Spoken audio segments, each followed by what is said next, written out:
Tzachi Hanegbi is one of Israel's longest-serving parliamentarians, and if I'm not mistaken, has served now in the Knesset for the last 30 years. He's pretty much seen it all, except for what happened just a couple weeks ago when Israel went to another election so shortly after the last elections. As a member of Likud, Hanegbi is Minister for Regional Cooperation. He served as Minister of Justice, Minister of Internal Security, and Minister of Intelligence and Nuclear Affairs. We're privileged to have him with us today. Ladies and gentlemen, Minister Tzachi Hanegbi.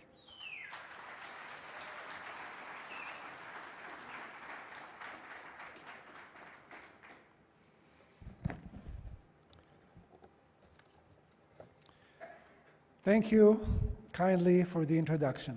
I'm honored to be here and participate in this important conference. I would like to thank the people of the Jerusalem Post, including Editor-in-Chief Yaakov Katz, for inviting me, and thank you to all of the staff of the Jerusalem Post who work so hard to put out an excellent newspaper and website every day. They deserve it. Approximately 1 year ago, I heard the IDF Chief of Staff present a very disturbing scenario to the Security Cabinet. Hezbollah was close to completing a sophisticated tunnel system.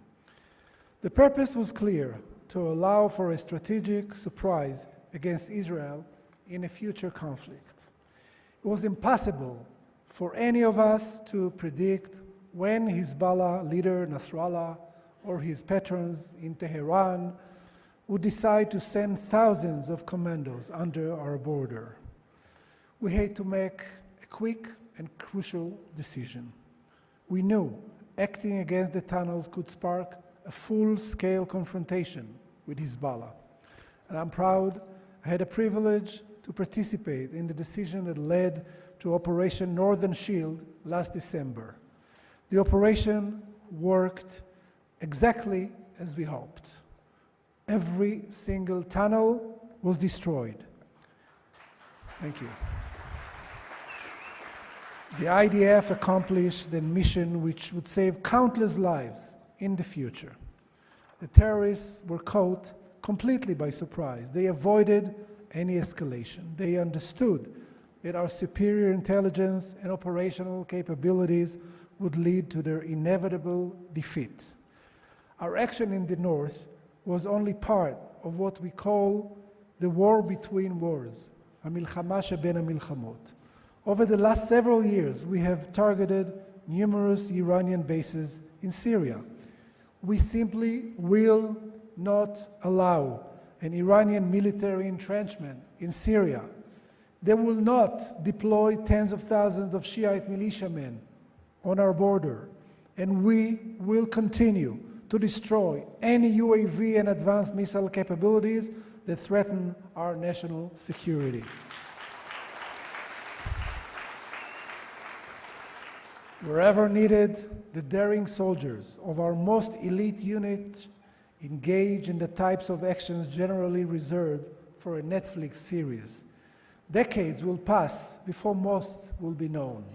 In fact, we've only revealed some of the details of one: the incredible raid on Iran's secret nuclear archives deep in the heart of Tehran. A massive amount of highly valuable information was seized. We shared it with all those countries involved in the global campaign to thwart Iran's designs on weapons of mass destruction. So it is time to state Israel's policy on the Iranian nuclear threat loud and clear. We were horrified when the world's leading powers, led by the United States, unfortunately, fell victim to Iran's deception and negotiated an agreement that can only be defined as the moral surrender of the civilized world. And as shocked as we were by the deal, we were just as thrilled when there was a complete reversal in American policy. So we applaud the Trump administration's decision to withdraw from the JCPOA. It will make Israel and the world much safer. The reimposed sanctions have had a profound impact on Iran's ability to fund and arm its terrorist proxies. Nevertheless, we know Iran's leaders very well. They are persistent, patient, and focused on their goals. They are indifferent to the suffering of their own people. And we know they will not abandon their dream of destroying Israel. However, Iran does not simply threaten Israel. It poses a danger to every country in our region. As we have seen in the last few weeks in the Persian Gulf, Iran endangers the peace of the entire world. That is why the entire world, led by the United States, must mobilize to end its nuclear ambitions.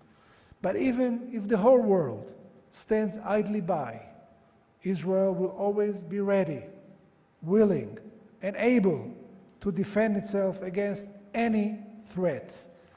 Israel, thank you.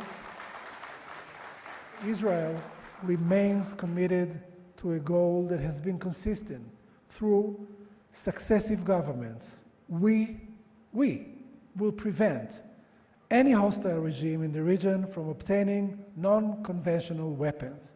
We acted on this policy twice in the past, and nobody should doubt our resolve to act again, if necessary. We have successfully defended ourselves since our return to our homeland, and we will probably have to continue for many more decades. My parents fought for the establishment of the state in the ranks of the underground, dedicated to liberate the land of Israel from British rule. Both were arrested and sentenced to long prison terms. Both managed heroic escapes and immediately rejoined the fight. I fought as a paratrooper during the First Lebanon War. My son fought as a paratrooper during Operation Protective Edge in Gaza in 2014. My family story is typical of many, many Israeli families. In fact, this is the story of the 71-year-old state of Israel, a nation that aspires with all its heart to peace, but does not dare let go of the sword for even a moment. For without it, not only will peace not exist, neither will Israel. The past few years have been the most successful in Israel's history. You know that. Under the leadership of Prime Minister Netanyahu, Israel's political standing has continued to grow in Africa, in Europe, in Asia, and in South America. Above all, Israel enjoys an unprecedented strategic partnership with the United States of America. President Trump has been an amazing friend to the state of Israel.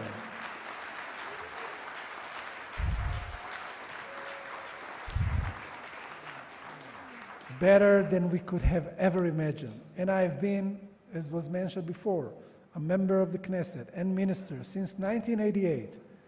So I have a pretty good perspective on this issue. With all the wars we have endured and the horrific attacks we have suffered, Israel can boast that for 71 years we have maintained an uninterrupted democracy and can be humbly thankful that our democracy has maintained us, a country that absorbs millions of immigrants from countries that never knew a single day of democracy, has managed, against all odds, to build a system of laws and individual rights based on liberal values. I'm not saying a democracy is perfect, far from it. Otherwise, we would not be forced to hold national elections twice in 5 months. But on balance, the state of Israel, with all its difficulties, is not only a modern miracle, it is indisputably the single greatest miracle of our time.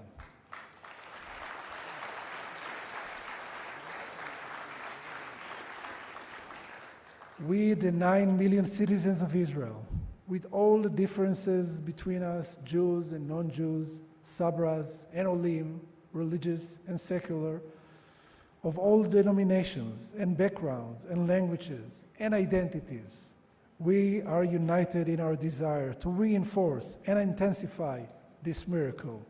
We will continue on our path to strengthen the one and only Jewish state. We will do so based on the values of justice and freedom. We will do so hand in hand with Jewish communities in every corner of the globe. And we will do so in outright and unapologetic defiance of all those who seek to harm us or delegitimize our place in the world. Thank you all.